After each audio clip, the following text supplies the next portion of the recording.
రాజేంద్ర ప్రసాద్ గారు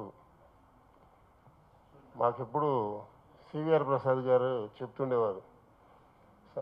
56లో ఇండస్ట్రీ ఇక్కడ షిఫ్ట్ కావడానికి వచ్చినప్పుడు ఇక్కడ సినిమాలు ఎక్కువ చేసింది సారథి స్టూడియోలోనే ఎక్కువ ఉండి చేసేవారని మాకన్నా ముందు తరం మా వర్కర్స్ కూడా బాగా చరిత్రలా చెప్పుకునేవాళ్ళు. ఇలా ఉండేది అలా ఉండేదని. ఎప్పుడు కూడా ఫ్యామిలీ వర్కర్స్ మొత్తం ఒక కుటుంబం లాగా చూసుకునేవారు. వారు షూటింగ్ అంటేనే ఒక జగపతి పిక్చర్ సంస్థలో పనిచేస్తున్నాం అంటే ఒక మినిమం గ్యారంటీ. అలా కొన్ని కంపెనీలు పెద్ద కంపెనీలు ఉన్నప్పుడు ఆ రోజు ఒక ఫ్యామిలీ లాగా జరిగేది. షూటింగ్లకు వెళ్ళేవాళ్ళు, అలాగ అందరినీ అలాగే చూసుకునేవాళ్ళు. అలాంటి నిర్మాత విబి రాజేంద్ర ప్రసాద్ గారు ఈరోజు మనలా విడిచి వెళ్ళిపోయారు. వారి ఆత్మకు శాంతి చేకూర్చాలని మా అందరి కార్మికులందరి తరఫున హృదయపూర్వకంగా కోరుకుంటున్నాను. జనవరి 1991 సంవత్సరంలో కరెక్ట్గా ఇప్పటికి 24 ఇయర్స్ అయింది. ఆనాడు ఆయన హౌసింగ్ సొసైటీకి ప్రెసిడెంట్గా ఎన్నుకోబడ్డారు.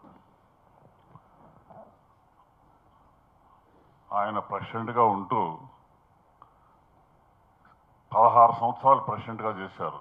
ఫస్ట్ 2 టర్మ్స్, ఒక్కో టర్మ్ 3 ఇయర్స్, సెకండ్ 2 టర్మ్స్, ఒక్కో టర్మ్ 5 ఇయర్స్, అట్లా 16 సంవత్సరాలు ఆయన ప్రెసిడెంట్గా చేశారు. ఈ 16 సంవత్సరాలు కూడా ఆయనతో పాటు నేను సెక్రటరీగా పనిచేశాను. ఆయన ప్రెసిడెంట్గా వచ్చిన కొత్తలో అప్పుడే పెద్దలు మన ఎంఎస్ రెడ్డి గారు, తమ్మారెడ్డి కృష్ణమూర్తి గారు, రాఘవ్ గారు వీళ్ళందరూ కూడా ఈ బిల్డింగ్ పునాదులు తీసి కింద గ్రౌండ్ ఫ్లోర్ మాత్రం కంప్లీట్ చేశారు. ఈ ఫిల్మ్ ఛాంబర్ని కూడా తీసుకొచ్చి ఎక్కడ పెడితే బాగుంటుంది, అది ఎక్కడో బంజారా హిల్స్ రోడ్ నెంబర్ 12లో ఉంది, సినిమా ఇండస్ట్రీ అంతా ఒకసారి ఉంటే బాగుంటుందని చెప్పి అప్పుడు మా కమిటీ మీటింగ్లో ప్రపోజల్ తీసుకొచ్చి పెడితే ఇమీడియట్గా ప్రెసిడెంట్గా ఉన్న రాజేంద్ర ప్రసాద్ దాన్ని యాక్సెప్ట్ చేసి ఈ ఫస్ట్ ఫ్లోర్ ఫిల్మ్ ఛాంబర్కి ఇద్దామని చెప్పి ఒక రిజల్యూషన్ పాస్ చేసి ఫిల్మ్ ఛాంబర్కి ఇచ్చేశారు. 30 సంవత్సరాలు లీజు, స్క్వేర్ ఫీట్కి ₹1 అద్దె, బిల్డింగ్ కన్స్ట్రక్షన్ అంతా కూడా వారే కట్టుకునేటట్టుగా ఫిలిం ఛాంబర్ వారే.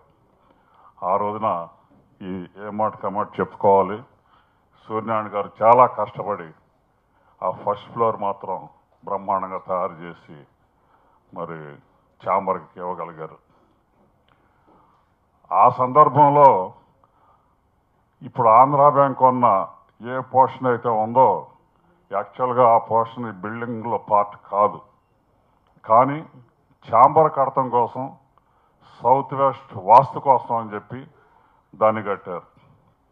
అది కట్టిన తర్వాత ఈ ఫిలిం నగర్ సొసైటీ ఆఫీస్ ఏదైతే సౌత్ వెస్ట్లో ఉందో దీన్ని తీసుకెళ్ళి అక్కడ పెట్టాం. అట్లా కొన్ని సంవత్సరాలు జరిగిన తర్వాత ప్రొడ్యూసర్ కౌన్సిల్ వార్డు మెడ్రాస్ నుంచి వచ్చి మాకు కూడా ఇక్కడ ఆఫీస్ కావాలి, మాకు కూడా ఇక్కడ ఏదైనా అకామిడేషన్ ఇవ్వండి అంటే అది కూడా రాజేంద్ర ప్రసాద్ ఆధ్వర్యంలో ఆయన ప్రెసిడెంట్గా ఉండగానే ఈ ప్రొడ్యూసర్ కౌన్సిల్ ఏదైతే ఇప్పుడు ఈ హాలు ఈ ఆఫీసు ఉందో వాళ్ళ సొంత డబ్బుతో వాళ్లే కట్టుకొని ఫిలిం నగర్ సొసైటీకి స్క్వేర్ ఫీట్కి ₹1.50 అద్దె చొప్పున. ఇవన్నీ కూడా ఎందుకు చెప్తున్నానంటే ఆనాడు ఫిలిం ఛాంబర్ అగ్రిమెంట్ చేసింది రాజేంద్ర ప్రసాద్, అప్పుడు రామానాయుడు గారు ప్రెసిడెంట్ అనుకుంటా. ఈ ప్రొడ్యూసర్ కౌన్సిల్గా ఇది అగ్రిమెంట్ చేసింది ఈయనే రాజేంద్ర ప్రసాద్ గారే. ఆ రకంగా ఇక్కడికి ప్రొడ్యూసర్ కౌన్సిల్ వచ్చింది, ఫిలిం ఛాంబర్ వచ్చింది. అప్పటికి ఆల్రెడీ 93వ సంవత్సరంలో ఫిలిం నగర్ కల్చరల్ సెంటర్ అనేది ఒకటి స్థాపించడం జరిగింది. అక్కడ ఒక పాత బిల్డింగ్ అద్దెకి తీసుకుని ఈ ఫిలిం ఛాంబర్ ఓపెనింగ్ టైంలోనే చంద్రబాబు నాయుడు గారిని తీసుకొచ్చి ఈ కొండ చూపించి ఇది మాకు సినిమా వాళ్ళకి ఇవ్వండి, మాకు ప్రైవసీ ఉంటుంది, అంతా మేము కట్టుకుంటామని చెప్తే ఇమ్మీడియట్గా చంద్రబాబు నాయుడు గారు దానికి జీవో కూడా ఇచ్చేసారు. 3.5 ఎకరాలు ఫ్రీ ఆఫ్ కాస్ట్, ₹1 కూడా ఛార్జ్ చేయకుండా మాకు ఫ్రీ ఆఫ్ కాస్ట్ కింద ఇచ్చేశారు. ఇవన్నీ కూడా వీటన్నిటికీ కారణం ఆయనే, విబి రాజేంద్ర ప్రసాద్ గారే. ఒక ఛాంబర్ వచ్చినా, కౌన్సిల్ వచ్చినా, కల్చరల్ సెంటర్ వచ్చినా, ఫిలిం నగర్ దైవ సన్నిధానం వచ్చినా, సాయిబాబా టెంపుల్ వచ్చినా, ఈ ఫిలిం నగర్ ఎంత డెవలప్ అయినా, ఈ ఫిలిం నగర్కి వాటర్ కనెక్షన్స్ తీసుకొచ్చినా అన్నిటికీ ఆయనే కారణం. ఆయన మీరు ఇది చేయండి, ఈ ప్రకారంగా చేయండి అని చెప్పటం, మేము చేయటం, కలిసి పనిచేయటం. ఆ రోజుల్లో మురళీమోహన్ గారు కూడా వైస్ ప్రెసిడెంట్గా ఉండేవాళ్ళు. ఆ రోజుల్లో సూర్యనారాయణ గారు కూడా మా కమిటీలో ఉండేవాళ్ళు. మేమందరం కలిసి సమిష్టిగా పనిచేసి ఈ ఫిలిం కాంప్లెక్స్ని కానివ్వండి, ఈ సొసైటీని కానివ్వండి చాలా బ్రహ్మాండంగా డెవలప్ చేసాం. మధ్యలో నాకు ఒక కార్పొరేటర్ ఒక పదవి లభించబట్టి ఇంకా ఎక్కువ డెవలప్, ఎన్నో హైమాస్ లైట్లు తీసుకురావటం, ఇంకా పార్కులు డెవలప్ చేయటం, వీటిలో కూడా రాజేంద్ర ప్రసాద్ గారి పాత్ర ఉండటం, ఇవన్నీ కూడా జరిగిందనమాట. కరెక్ట్గా జనవరి 13వ తారీఖున ఇదే రోజు ఫిల్మ్ నగర్లో మా మదర్ పోతే ఆయన వచ్చారు. కరెక్ట్గా వాళ్ళకి 1 year అయింది. నాకు అది కూడా గుర్తుకొచ్చింది.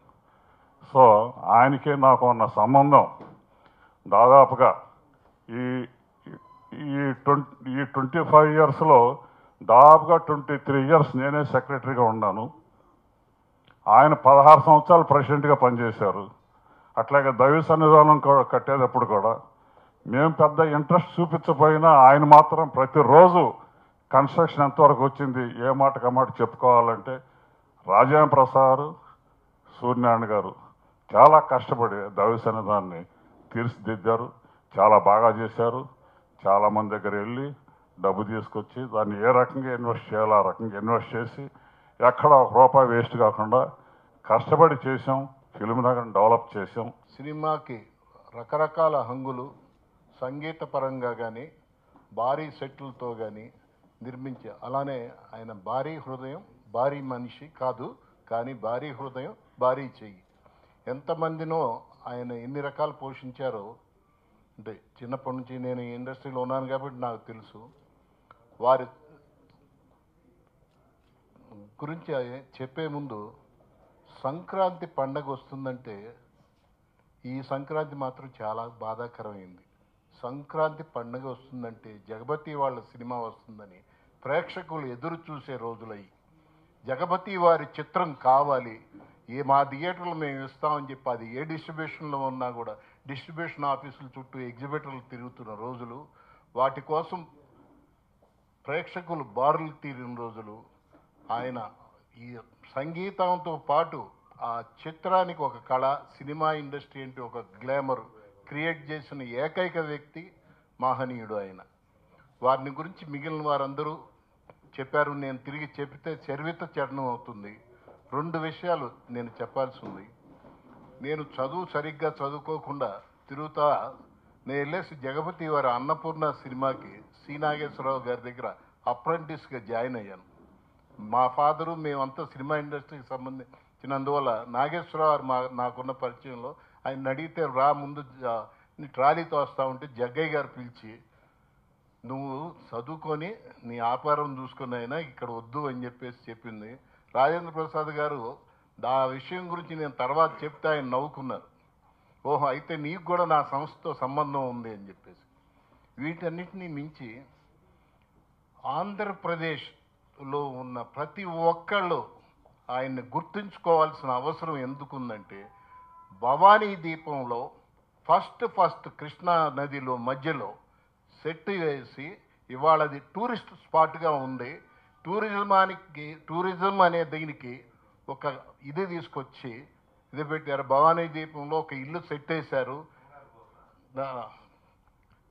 కృష్ణమ్మ కలిపింది ఇద్దరిని, నువ్వా ధరిని నేదీని ధరిని అనే సాంగ్ పిక్చరైజేషన్ ఆ ఇంట్లో చాలా షూటింగ్ చేశారు. విజయవాడ ఒకటే కాదు, ఆంధ్రప్రదేశ్ మొత్తం అనుక్షణం టూరిజం ఉన్నంతకాలం ఆయన్ని గుర్తుంచుకోవాలి. నాకు ఊహ వచ్చినప్పుడు నేను విన్న సినిమా లవకుశ అండి. బళ్ళు, ట్రాక్టర్లు, లారీలు, జనం తండోపు మొత్తం బేబచ్చండి. చిన్న పిల్లాడిని అండి అప్పుడు. తర్వాత హై స్కూల్ చదువుకునే రోజుల్లో నేను విన్న పిక్చర్ అండి దసరా బులోడండి. మళ్ళీ ట్రాక్టర్లు, బళ్ళు, లారీలు బేబచ్చం అండి. నేను నాగేశ్వర ఫ్యాన్ అండి. ఆ సినిమా దర్శకుడు నేను ఏ విమర్శ ఉన్నారో ఆ సుబ్బారావు అనుకున్నానండి, కానీ విబి రాజేంద్ర ప్రసాద్ గారండి. అబ్బా ఏం నిర్మాత, ఏం దర్శకుడు, ఎంత గొప్ప అయినా నాగేశ్వర ప్రొడ్యూసర్లు, ఏం సినిమా ఇది. అక్కడి నుంచి ఆయన చూడాలని ఒక పిచ్చండి. సో మద్రాసు వచ్చానండి సినిమా పిచ్చి మీద. అలాంటప్పుడు ఆ మహానుభావుని చూసినప్పుడు ముందు బిగినింగ్ ఆయనలో ఒక మానవత్వం, ఒక దైవత్వం, ఒక మంచి మనిషి. చాలామంది చాలా గొప్ప డైరెక్టర్ అంటున్నారు, ఆయన్ని గొప్ప నిర్మాత అంటున్నారు, చాలా గ్రేట్ ఫిలిం మేకర్ అవ్వచ్చండి. అన్నిటినీ మించి గొప్ప మంచి మనసున్న మహారాజు అండి ఆయన. అంత గొప్ప మనిషి అండి ఆయన. సో సినిమా ఫీల్డ్కి ఏ నిర్మాత వచ్చినా సరే ఎవరైనా మంచిగా భోజనాలు పెడితే ఆ నిర్మాత నువ్వయ్యా విబి రాజేంద్ర ప్రసాద్ గారిలా భోజనం పెడుతున్నావు. మళ్ళీ సినిమా ఫీల్డ్కి ఎవరైనా వచ్చి యాక్టర్ అది వస్తే కరెక్ట్గా ఏ నిర్మాత పేమెంట్ ఇస్తే నువ్వయ్యా విబి రాజేంద్ర ప్రసాద్ గారిలా కరెక్ట్గా పేమెంట్ ఇస్తున్నావు. సినిమా ఫీల్డ్కి వచ్చి ఏ నిర్మాత అయినా గొప్ప హాస్పిటాలిటీతో చూస్తుంటే నువ్వయ్యా విబి రాజేంద్ర ప్రసాద్ గారిలాగా గొప్ప హాస్పిటాలిటీతో ట్రీట్ చేస్తున్నావు. వచ్చి నటినట్టు నీ సాంకేతిక నిపుణులు సర్వస్వం మొత్తం అంటే ఈ బికేమ్ రోల్ మోడల్. అంటే తెలుగు చలచిత్ర పరిశ్రమకి కాకుండా, సౌత్ ఇండియాకి కాకుండా భారతదేశంలోనే మొత్తం ఒక రోల్ మోడల్ లాగా ఒక విబి రాజేంద్ర ప్రసాద్ గారు అంటే ఒక హాస్పిటాలిటీ, ఒక కరెక్ట్ పేమెంట్, అన్నిటిని మించి గొప్పగా భోజనం పెట్టడం. అరే ఎంతకంటే ఏం కావాలండి? ఏమి ఆయన జన్మ ధన్యం నిజంగా. అంత గొప్ప మంచి మనిషి కాబట్టే కార్మికుల కోసం, ఏ కార్మికుల వల్ల అయితే, ఏ యూనిట్ వల్ల అయితే నేను ఇంత గొప్పవాడిని అయ్యాను, ఇంత నిర్మాతనయ్యాను, ప్రపంచం నేను తెలిసాను అనుకున్నాడైనా అలాంటి కార్మికుల రుణం తీర్చుకోవడం కోసం పిచ్చిమారిదని సినిమా తీసి ఆ లాభాలని వాళ్ళు పంచిన నిజమైన మానవతావాది మహానుభావుడు ఆ విబి రాజేంద్ర ప్రసాద్ గారండి. సో ఆయన పాటలు వాళ్ళు మొత్తం బీభత్సారు, మొత్తం పెద్దలందరూ చెప్పారండి. చిట్టపడ చినుకులని ఆయన హాల్ హిట్ సాంగ్స్ అన్నింటిని కూడా ఆయన మళ్ళీ సినిమాలు రిలీజ్ చేశారండి 2 పార్ట్స్గా. ఆ చిట్టపడ చినుకులు 2 కూడా హిట్స్ అండి నిజంగానే. సో ఇప్పటికీ రాజేంద్ర ప్రసాద్ గారు ఆ సినిమా ఫీల్డ్ అయిపోయిన తర్వాత దైవ సన్నిధానం మొత్తం ఏదైనా ఉండొచ్చండి. మహానుభావుడైన ఆ దైవ సన్నిధిలో కలిసిపోయాడండి ఆయన. మహాకేవ్ ఆత్రేయ గారి బెస్ట్ ఫ్రెండ్. పోయిన వాళ్ళందరూ మంచోళ్ళు, ఉన్నోళ్ళు పోయినోళ్ళు తీపి గుర్తులు అంటాడు ఆత్రేయ గారు. ఈవేళ ఆయన గొప్ప మహానుభావుడు, మనందరూ ఆయన తీపి గుర్తులు అండి. ఆ దశలో మనం ఆయనలాగా ఉండాలి, నిజాయితీగా ఉండాలి, నిక్కచ్చిగా ఉండాలి, హ్యూమనిటరీ గ్రౌండ్స్తో ఉండాలి, ఎబవాల్ ఒక గ్రేట్ హ్యూమన్ బీయింగ్ ఉండాలి. అదే ఆయన మనకిచ్చిన గొప్ప వారసత్వం అండి. సో ఈ దశలో నేను విజ్ఞప్తి చేసేది ఏంటంటే ఆయన వారసత్వం నిలబడాలన్నా, ఆ మహానుభావుడు కలకాలం ఇంకా అజరామంగా అలా ఉండాలన్నా ఏ మహోన్నత ఆశయం ఉందో సూర్యాన్ గారు చెప్పారు, ఫిలిం క్లబ్ ఇలా కనిపించండి. కానీ ఇవాళ ఫిలిం క్లబ్ చూడండి, అది నిజంగా ఫిలిం క్లబ్. ఇవాళ ఎందరో మొత్తం ఎవరెవరో వచ్చేసారు, మొత్తం కబ్జా ఆక్యుపైడ్. సో విబి రాజేంద్ర ప్రసాద్ గారు కలగన్న ఫిలిం క్లబ్ ఈవేళ it's going to be another club అండి. సో అలా ఫిలిం ఫీల్డ్ని కబ్జా చేయకుండా ఏ మహోన్నత ఆశయాల కోసం ఆయన ఫైట్ చేసాడు అని ఏర్పరిచాడో అలా ఆ సంపదని, ఆ విలువల్ని కాపాడుకోవడం కోసం సినిమా ఫీల్డ్, సినిమా క్లబ్ అనేది సినిమా వాడు కొంచెన్నాడే నిజంగా రాజేంద్ర ప్రసాద్ గారికి నిజమైన జోహార్లు నివాళులు ఇప్పించుకుంటామని కోరుకుంటూ ఆ మహానుభావుడు ఆత్మశాంతి చేకూర్చాలని భగవంతుడు ప్రార్థిస్తున్నాండి. Thank you. భక్తిపరులు మేము మెడ్రాస్లో ఉన్న యూనిట్ అందరినీ తీసుకొచ్చి ఇక్కడ గెస్ట్ హౌస్లో పెట్టారు.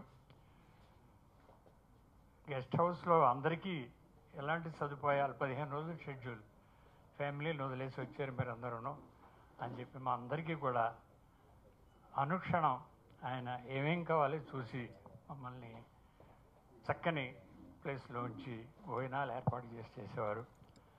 అలాగే టెక్నీషియన్స్ అంటే ఆయనకి చాలా అభిమానం. అందరూ అక్కడి నుంచి గెస్ట్ హౌస్ నుంచి సారథి స్టూడియోకి వెళ్ళాలంటే స్టూడియో ఊరి చివరిని ఉండేది. అప్పుడు కన్వీనియన్స్ లేదు. కార్లుంటే కారులో మమ్మల్ని అందరినీ ఎక్కించి వెళ్ళిపోమనేవారు. సార్ మీరు ఎక్కండి కారు అంటే, మీరందరూ పనిచేసేవాళ్ళు, మీరందరూ వెళ్ళండి, అని రాకపోతే ఏమిటనేవారు. అలాగా ఆయన టెక్నీషియన్స్ అంటే చాలా గౌరవం ఇచ్చేవారు.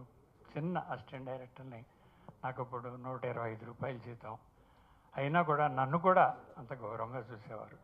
నేను ఒకసారి టైఫాయిడ్ వస్తే బ్యాచులర్గా సింగిల్ రూమ్లో ఉండేవాడిని మెడ్రాస్లో. ఆయనకి ఏం కావాలో చూడండి అని మేనేజర్ని పంపించి, ఆయన ఆఫీస్లో ఉన్న ఫ్యాన్ ఒకటి పంపించి నాకు ఆయనకి ఇవ్వండి, ఆయనకి మందులో ఏం కావాలో చూడండి అని ఎంతో ఆప్యాయంగా చిన్న చిన్న టెక్నీషియన్స్ని కూడా గౌరవంగా చూసేవారు. ఇక్కడికి వచ్చిన తర్వాత కూడా ఆయన గురించి పరిశ్రమలో టెక్నీషియన్స్కి, కార్మికులకి ఇంత ఇంపార్టెన్స్ ఇస్తారు అని చెప్పి కొన్ని విషయాలు నేను పేపర్లో రాస్తే నాకు ఫోన్ చేసి ఆయన నా గురించి గొప్పగా రాసేవయ్యా అని చెప్పి నన్ను అప్రిషియేట్ చేశారు. ఇలాగా ఆయనతో చాలా నేను ఇన్స్టిట్యూట్ ప్రారంభించినప్పుడు కూడా నన్ను వచ్చి ఆశీర్వదించారు. అనేక విధాలుగా నా వెనకాల ఆయన ఉండేవారు, నన్ను ఎప్పుడూ మెచ్చుకుంటూ ఉండేవారు. ఆయన లేకపోవడం ఈరోజు నిజంగా దురదృష్టంగా భావిస్తున్నాను. రాజేంద్ర ప్రసాద్ గారితో నాకు ఆయన మద్రాసు నుంచి హైదరాబాదుకు షిఫ్ట్ అయిన తర్వాత దగ్గర నుంచి పరిచయం ఉంది. ఆ పరిచయం ఎంతగా అంటే వాళ్ళ కుటుంబ సభ్యులతో కూడా ఎక్కువ పరిచయం ఉండి జగపతి బాబు గారితో కూడా 2 సినిమాలు చేయటం జరిగింది ఎగ్జిక్యూటివ్ ప్రొడ్యూసర్గా. రాజేంద్ర ప్రసాద్ గారిలో నేను చూసిన మంచి లక్షణాలు కొన్ని చెప్తాను. వాల్డెను రాజేంద్ర ప్రసాద్ గారి పెద్ద అబ్బాయి షాపు. ఎప్పుడన్నా స్టేషనరీ కొనాలంటే అక్కడికి వెడితే ఆయన డబ్బులు పే చేయక్కర్లేదు న్యాయంగా, కానీ డబ్బులు తీసుకో అని చెప్పి పే చేసి మరీ వచ్చేవారు. తర్వాత ఇంకో సందర్భంలో హైదరాబాదులో ఈ రోడ్లన్నీ అప్ అండ్ డౌన్గా ఉండేవి. మొదట్లో బ్యాటరీ కారు ఉండేది ఆయన దగ్గర, చాలామందికి గుర్తుండే ఉంటుంది. ఆ కారు అప్పు ఎక్కకుండా ఆగిపోతూ ఉండేది, అవస్థపడుతూ ఉండేవారు. ఒకసారి ఎందుకండి కారు మార్చండి అంటే, నా దగ్గర డబ్బులు లేదు కదా, కారు ఎట్లా మార్చను అన్నాడు. సరే ఆయన చెప్పకుండా ఒకసారి జగపతి బాబు గారికి చెప్పాను, ఇట్లాంటి అంటే నిజమేనండి, కొడుకును అయినా కూడా మా డబ్బు తీసుకోడు ఆయన. ఇది కాశీరా, కొందరు చచ్చాక వస్తారు, మరికొందరు వచ్చాక చస్తారు.